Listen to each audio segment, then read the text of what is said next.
Kerajaan Alam Melayu.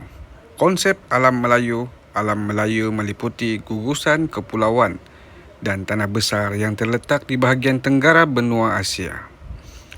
Terdapat beberapa istilah yang dikaitkan dengan Alam Melayu, antaranya ialah Kepulauan Melayu dan Dunia Melayu, dan istilah ini berubah-ubah mengikut peredaran zaman. Pada masa dahulu, gugusan tanah luar terbentang yang menghubungkan kawasan daratan dengan Kepulauan Alam Melayu yang dikenali sebagai pentas Sunda. Pentas Sunda ini terdiri daripada ciri-ciri fizikal dan hidupan yang hampir serupa. Manusia yang tinggal di Alam Melayu berkongsi corak tamadun yang sama seperti budaya, kepercayaan, masyarakat, bahasa dan asal-usul keturunan. Oleh itu, konsep Alam Melayu dilihat daripada sudut geografi, bahasa dan budaya. Daripada pandangan geografi, pandangan tokoh mengikut aspek geografi daripada Profesor Emeritus Datuk Dr. Nik Hassan Suhaimi Nik Abdul Rahman. Alam Melayu meliputi kawasan dari Madagaskar ke Tanah Melayu, Papua, New Guinea, Australia, New Zealand, Kepulauan Pasifik dan sampai ke Taiwan. Bagi pandangan daripada Abdul Hadi Haji Hassan, Alam Melayu merupakan suatu lingkungan geografi yang luas meliputi Kepulauan Melayu hingga selatan Thailand. Dunia Melayu meliputi selatan Vietnam, Kemboja, selatan Myanmar, segenting Kra, Malaysia, Indonesia, Brunei dan Filipina. Manakala daripada tokoh kita seterusnya Alfred Russel Wallace, Kepulauan Melayu meliputi Tanah Melayu hingga Tenasserim dan Kepulauan Nicobar, Filipina dan Kepulauan Solomon hingga Papua, New Guinea. Manakala daripada kita punya tokoh daripada seorang yang berbahasa Cina, Profesor Dr. Ding Cho Min. Dunia Melayu merupakan sebuah kawasan yang luas, meliputi bahasa Malaysia, Indonesia, Brunei, Singapura serta selatan Thailand dan Filipina. Daripada konsep bahasa, konsep Alam Melayu juga boleh dilihat daripada aspek penggunaan bahasa serumpun yang dikaitkan dengan bahasa Melayu. Bahasa Melayu tergolong dalam bahasa Austronesia yang merupakan antara 200 bahasa yang dipertuturkan di Alam Melayu. Bahasa serumpun di Alam Melayu ada kaitan dengan bahasa etnik peribumi. Persamaan ini didapati melalui kata-kata tertentu.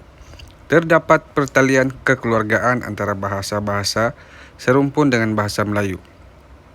Bahasa Melayu telah digunakan secara meluas sejak awal Masihi lagi. Hal ini kerana orang Melayu suka belayar telah mengembangkan bahasa ini. Bahasa Melayu menjadi mudah kerana sifatnya yang sederhana. Bahasa Melayu mudah dipelajari membolehkan bahasa ini diterima di Alam Melayu. Daripada segi budaya dikenali sebagai budaya serumpun. Bahasa dan tulisan, persuratan, kesenian, kepercayaan dan adat, struktur sosial. Konsep daripada Datuk Aziz Daraman, Alam Melayu telah berkembang maju dengan munculnya beberapa kepandaian dalam bidang kesenian yang merupakan ciptaan asli di Alam Melayu. Antara kepandaian itu ialah pembuatan gangsa, seni mempertahankan diri, seni persembahan seperti wayang kulit. Nilai serumpun yang terdapat dalam kalangan masyarakat Alam Melayu ialah amalan gotong royong. Kewujudan kerajaan di Alam Melayu. Kerajaan Funan, Lembah Sungai Mekong. Kerajaan Champa, Selatan dan Tengah Vietnam. Kerajaan Sriwijaya, Lembah Sungai Musi. Kerajaan Majapahit, Lembah Sungai Berantas. Kerajaan Kedah Tua, Sungai Mas dan Sungai Bujang. Kerajaan Gangga Negara, Pantai Barat, bahagian tengah Tanah Melayu. Kerajaan alam yang masyhur iaitu Kerajaan Funan, pusat pemerintahan terletak di Viadhapura, diasaskan oleh seorang Brahmin yang bernama Kaundinya.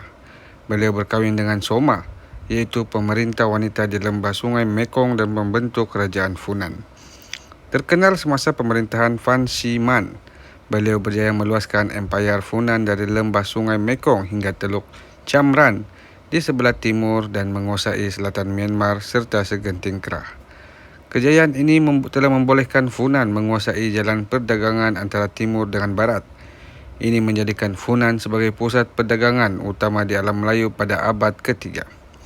Rudravarman merupakan raja terakhir yang mentadbir kerajaan Funan.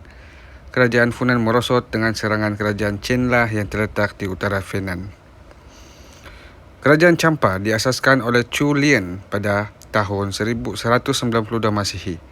Berpusat di Indrapura, sering diserang oleh David. Chu Lien membebaskan Champa daripada pengaruh Cina. Kerajaan Champa termasyhur semasa pemerintahan Chi Bonga. Kejayaan pertama beliau ialah mengatasi ancaman David.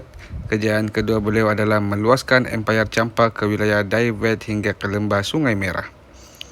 Manakala kejayaan ketiga beliau adalah serangan ke atas wilayah David serta berjaya membunuh Raja Tran Du Tong, iaitu pemerintah David. Pemerintah Chi Bonga mendapat pengiktirafan daripada dinasti Ming pada tahun 1369.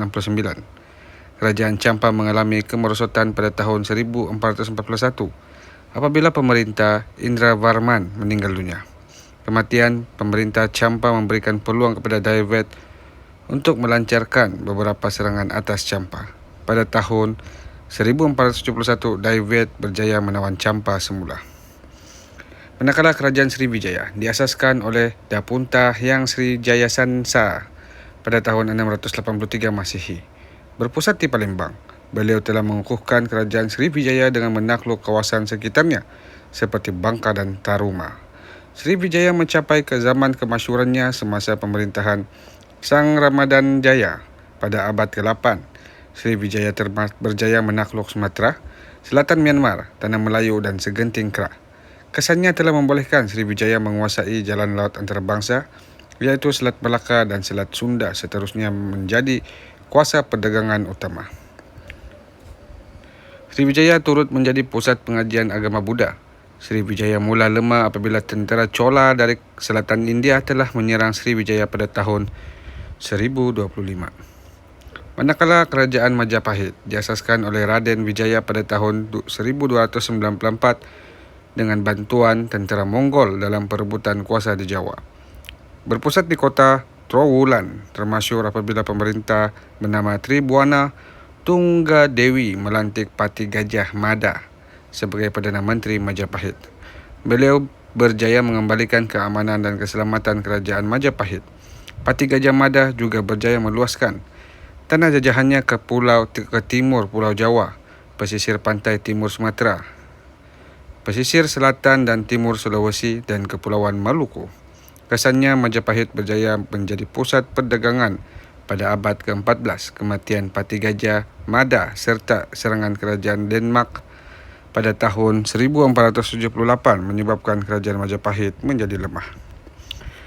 Kerajaan Angkor diasaskan oleh Jayavarman II dari Chenla, berpusat di Hariharalaya.